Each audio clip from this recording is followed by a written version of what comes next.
So the reason we want our colleagues and teams to be engaged in the workplace is actually if you're engaging with other people, you're happier at work and you feel more fulfilled. And again, it's a bit like a cycle. If you feel more fulfilled, then you'll enjoy going and you get better results and it feeds through in there.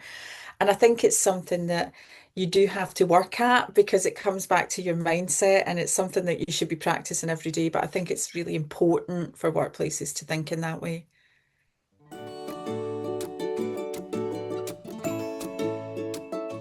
Engaged people ask great questions. So I don't mean they challenge, but they'll go, right, okay, that's great. How can I do that? Where should we do that? How can we do that together?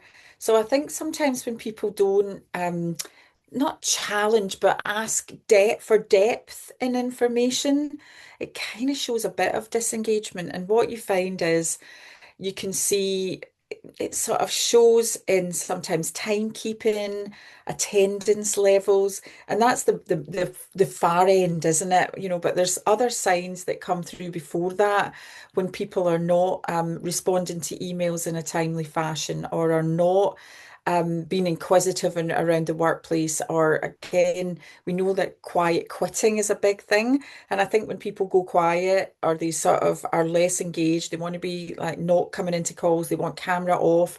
These are all sort of telltale signs of disengagement.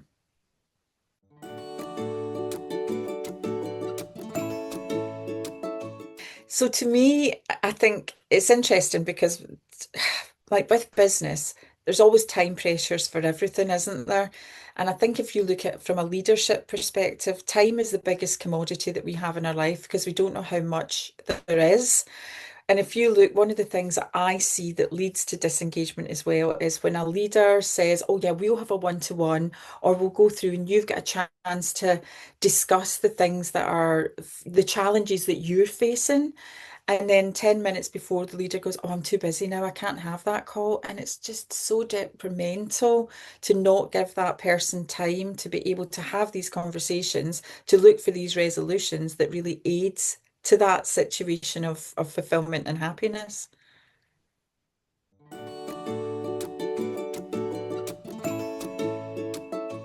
So I've literally just been on a call a few minutes ago, and one of the things I talk about in Smash It is people say, well, what does that actually mean, Alison? What does to smash it mean?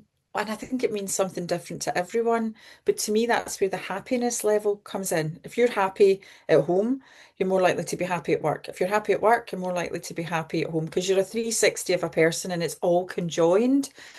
But what you tend to find is looking at where you deposit your time. So I talk about the bank of cash, which is work, right? So you're depositing this time. If you've got goals at work and you're achieving those goals, you're collaborating with your colleagues, you've got that mindset, you'll be enjoying it. And then out with work, we've all got things that go on in our life, even if it's things like, oh, I've got to get on top of my washing and make sure I get it out before it starts to smell, or I've got to make sure Tesco come with the shopping, or whatever it is. If you're not balancing those things as well, that affects how you live your life. And also giving back. So to me, I talk about giving back to other people, but giving back to myself. So if I want to have a bath and not feel guilty, I'm going to do that because it's important I recharge. And then the third bit I talk about is the bank of faffing around, doing the things that make your heart sing. So to me, I like spending time with my friends. I like going to the theatre. I like going to the gym. But I think it's really looking at the third, and the third of where you deposit your time, which can lead to that happiness. And, maybe it's 25% at the giving back to other people and it's, 40% to work. But again, if you're conscious of what you do with your time and you really start to track what you're doing with your time, then that to me leads to that overall happiness and how you smash it.